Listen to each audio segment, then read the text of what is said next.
Já Danilo está sendo dispensado na Juventus. Ele pode pintar num clube brasileiro? O Vasco insistindo na contratação de Balbuena para completar. Preciso te contar também sobre Davi Luiz, que disse sobre a possibilidade ou não de defender o Vasco da Gama, as últimas no mercado, bastidores e finanças. Fala aí pessoal, sou Jorge Nicola, bem-vindos a mais um vídeo do canal, sempre bom ter vocês por aqui. Sem perder tempo, só pedir para deixar like, se inscrever no canal e ativar as notificações. Bora falar agora sobre Davi Luiz, revoltado com dirigentes do Flamengo e descartando jogar no Vasco. O Davi participou de um evento festivo, Jogo do Zico, nesse sábado, e deu uma declaração ou algumas declarações importantes. Quero começar destacando a chance dele jogar no Vasco. O Davi Luiz foi perguntado e disse, abre aspas, não chegou nada formal do Vasco, mas eu acho que não aceitaria, especialmente por tudo que eu vivi no Flamengo. E ele completa, nem falei com o meu empresário, que tá me ligando. Já disse para ele que não é para me encher o saco por agora, só quero conversar com ele a partir de 1º de janeiro, é hora de curtir a minha família. Sobre o Flamengo, Davi Luiz foi enfático, abre aspas para ele. A única vírgula da chateação foi a maneira que eu fui comunicado pelo Flamengo, que foi pelas redes sociais. Ninguém da nova diretoria teve esse papo de homem para homem. Ou foi algo intencional ou um pouco amador. O Davi Luiz chegou a dizer que tinha um acordo fechado com a antiga diretoria, um acordo verbal para a permanência dele, com a vitória do BAP e do Boto.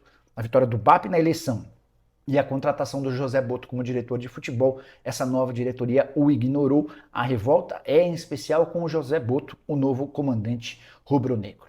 Preciso te atualizar agora sobre Danilo, lateral barra zagueiro da seleção brasileira e da Juventus. Ele pode ser dispensado pela Juve agora em janeiro. Pelo menos foi o que garantiu nessa sexta-feira o jornalista italiano Fabrizio Romano. Danilo tem mais 6 meses de contrato com a Juventus. Chegou a dizer recentemente que não deixaria a Juventus a 6 meses do fim do contrato. Esse não seria um papel adequado para um capitão como ele. Mas, ao que parece, as coisas não andam tão boas pro brasileiro de 33 anos de idade, que chegou a negociar recentemente com o Vasco, Flamengo e também com o Santos. O Flamengo praticamente desistiu da contratação do atleta, as negociações eram tocadas pela antiga administração, não percebi em José Boto e BAP a disposição em contratá-lo. Em relação a Santos e Vasco, em dificuldade, especialmente porque a ideia do Danilo é permanecer no futebol europeu. Ele foi procurado recentemente pelo Napoli, mas há um probleminha. O Danilo não tem um passaporte europeu, dessa maneira ocuparia a vaga de estrangeiro. Nesse momento o Napoli não tem espaço para mais um estrangeiro. Bora falar agora sobre o Vasco, que está interessado em Balbuena, zagueiro paraguaio de 33 anos de idade, indicação de Fábio Carille, o novo comandante Cruz Maltino, trabalhou com o Balbuena em 2016, 2017 e 2018, os 3 anos no Corinthians. Negócio é dos mais complicados. Primeiro porque o Balbuena ainda tem mais 6 meses de contrato no Dinamo Moscou. Depois porque ele é titular absoluto por lá e tem enorme salário, pelo menos para a realidade financeira do Vasco. Cruz Maltino que já fechou a contratação do Lucas Freitas, ex-jogador do Palmeiras, e tem conversas avançadas com o Oliveira, atleta que pertence ao Cruzeiro. Antes de gravar esse vídeo, conversei com o Márcio Bittencourt, representante do Oliveira, e ele contou que ainda não há martelo batido entre Vasco e Cruzeiro pelo Oliveira. Só para completar o noticiário sobre Balbuena. A temporada atual de 15 jogos, 1 gol e 2 assistências, chegou a custo zero no Dinamo Moscou. No Dinamo Moscou em 2021, contratado do West Ham. Durante esse período chegou a estar emprestado ao Corinthians, voltou e por lá tem jogado como titular absoluto. Notícias dos gregos no Vasco. Vinícius, não teremos notícia tão cedo assim, tá? O que pode acontecer mais rápido é o Marinakis assinar com o São Paulo. O São Paulo espera pela assinatura do acordo para venda de parte da base de Cotia em janeiro. Já o processo com o Vasco demanda mais tempo. O Marinakis teve acesso a todos os documentos do acordo com a CAP, que representa a 777, das dívidas, e isso tudo está sendo analisado e estudado. Eu já contei para vocês que se dependesse do filho do Evangelos Marinakis, o Miltiades Marinakis, o acordo seria com o Vasco. O moleque quer porque quer morar no Rio de Janeiro e ser dono do Vasco. Mas tanto o Evangelos Marinakis quanto o Edu Gaspar, que foi contratado para ser CEO do clube, eles preferem um acordo com o São Paulo. Um acordo com um clube que não envolveria dívidas, até porque a base do São Paulo não tem dívidas, em que o investimento facilmente pode ser recuperado, tá bom? Renan Marques Barbosa, o Vasco já tem um nome para jogar no lado de campo. Renan, Fábio Carille chegou recentemente ao Vasco e pediu 2 nomes para a diretoria. O Fábio Carille gostaria de ter o Juliano e o Guilherme, meio atacante e atacante de lado de campo, 2 jogadores com quem o Carille trabalhou e trabalhou bem na Vila Belmiro.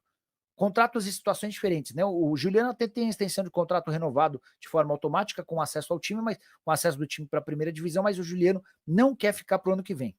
Já sobre o Guilherme, esse bem mais valorizado, porque fez uma boa Série B, para mim foi o principal jogador do Santos na segunda divisão. O Guilherme custaria no mínimo 5 milhões de reais e eu acho o valor baixo, tá? É bem verdade que é muito mais fácil fazer sucesso na Série B do que na Série A, mas eu entendo a pedida do Carille pelo Guilherme. Havia cravado que o grande interesse dos gregos no Vasco é do filho, mas o Edu Gaspar não quer o Vasco e sim o São Paulo. Grande abraço. Pois é, Vinícius, e a informação é exatamente essa. E o detalhe é que eu consegui essa notícia com uma pessoa do São Paulo, que teve recentemente com o Evangelos Marinax. O São Paulo visitou, o São Paulo mandou uma comitiva para Londres. O Júlio Casares teve acompanhado de pelo menos mais 3 São Paulinos. Eles estiveram por 3 dias e meio com o Marinax lá em Londres, para discutir uma série de detalhes da parceria que está sendo debatida. Não são 8 meses, mas há pelo menos uns 6 meses com o Marinax, tá? E nesse encontro, o São Paulo foi informado de que se depender do Miltiades Marinax, que é o filho do Evangelos Marinax, o negócio será fechado com o Vasco. O Miltiades entende que o pai deve comprar a SAF do Vasco e abrir mão do acordo com o São Paulo. É uma coisa ou outra, tá? O São Paulo já deixou bem claro que se fechar com o Vasco, o São Paulo não tem interesse em fechar acordo com o Marinax. Por que o Miltiades quer fechar com o Vasco? Ele está encantado com a cidade do Rio de Janeiro, ele gostou demais do engajamento do torcedor vascaíno e a ideia do Miltiades é, inclusive, morar no Rio. Tá? Então, se depender do filho do homem, o acordo será fechado. O DG Souza, que é membro do canal, o que o torcedor do Vasco pode esperar para 2025? DG, vou ser bem sincero, se não houver SAF, o torcedor do Vasco pode esperar por um time valente que vai brigar por coisas básicas. Não vou dizer para você que o Vasco vai brigar por títulos e vai ser protagonista, porque não vai. Tendência que a folha salarial seja reduzida, abrindo mão de jogadores que custavam caro e entregavam pouco. 17 milhões de reais para o Vasco hoje é algo irreal. Agora, se o Vasco for comprado por um milionário ou bilionário, como queiram, aí a coisa muda. Existem negociações, mais de uma. O Marinax é uma alternativa. Aquele bilionário russo nunca esteve nos planos, o dono do Mônaco. Isso que me contou foi o Thiago Escuro, mas existe um outro franco-suíço que conversa com o Vasco, além de outros players, tá? Então, para ser sincero, DG, eu acho que o Vasco vai voltar a ser competitivo e sonhar com títulos a partir do momento de uma nova venda da SAF. O que eu ouvi do Pedrinho outro dia, conversando com ele por telefone: Nicola, eu sou o que mais quero vender a SAF do Vasco, mas eu estou procurando fazer o melhor negócio possível para que a gente não se arrependa, tá bom? O DG Souza, com o São Paulo na disputa, Marinax e Vasco esfriou? Boa, ótima pergunta, boa oportunidade que você me dá para falar também sobre esse tema. Miltiades Marinax, que é o filho do Evangelo Marinax, ele tá louco para que o pai compre o Vasco da Gama. Ele veio em agosto com o pai para acompanhar o Olympiacos na final do Mundial Sub-20 contra o Flamengo. Eles perderam, inclusive, 2-1 de virada. O moleque não, vai ter uns 30 anos de idade, o Miltiades ficou encantado com o Rio de Janeiro, está apaixonado pelo Rio. E ele quer que o pai compre para que ele possa morar no Rio de Janeiro e se tornar o dono do Vasco. Aí ele vai tocar o Vasco no dia a dia lá do Rio de Janeiro.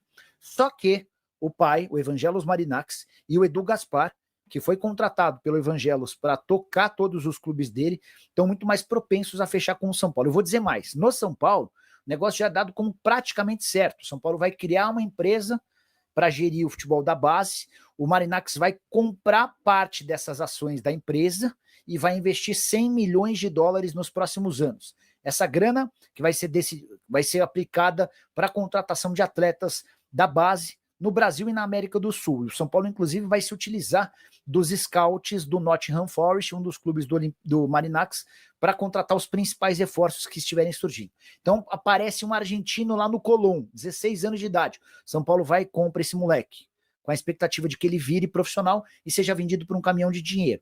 Surge um equatoriano no Independente Del Valle, 13 anos de idade. Os scouts avaliam, gostam, São Paulo vai e tira o moleque do Independente Del Valle.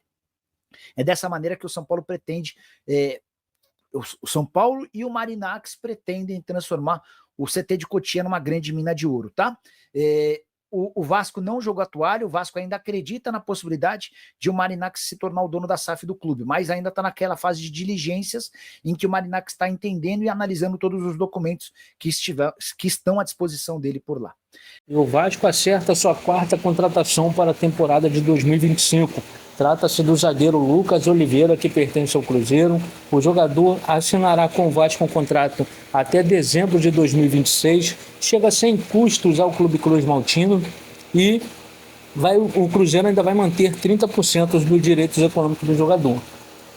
Sendo aí a quarta contratação do Vasco da Gama para essa temporada, né, o defensor, o Vasco que está reformulando toda a sua defesa, né, praticamente, e o Lucas Oliveira chega aí para reforçar esse setor defensivo do Vasco, que foi muito criticado, né, durante aí boa parte da temporada passada, com o Léo falhando muito, né, Léo que foi vendido ao Atlético Paranaense, o Maicon sendo emprestado ao Coritiba e vai ficar lá emprestado até terminar o seu contrato com o Vasco e não deve retornar.